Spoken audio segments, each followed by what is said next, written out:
ሰላም እንዴት ናችሁ?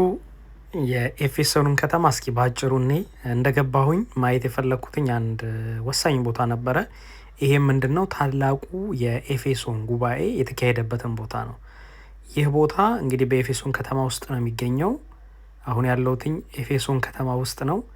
ይህ የምትመለከቱት ፍርስራሽ ደግሞ ቸርች ኦፍ ሜሪ ወይም ደግሞ ካውንስል ቸርች ይባላል። ታላቁ የኤፌሶን ጉባኤ የተካሄደው እዚህ ውስጥ ነው።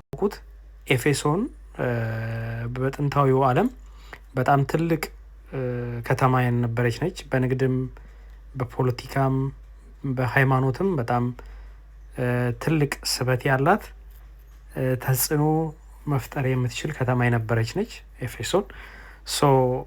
በዛን ጊዜ እንግዲህ በቅዱስ ቄርሎስ መሪነት እመቤታችንን ወላዲተ አምላክ ብለው የደነገጉበት እንዲሁም የኢትዮጵያ ኦርቶዶክስ ተዋሕዶ ቤተክርስቲያን ከምትቀበላቸው ጉባኤዎች ውስጥ መካከል አንዱ እና ታላቁ የኤፌሶን ጉባኤ የተካሄደው እዚህ ውስጥ ነው ማለት ነው።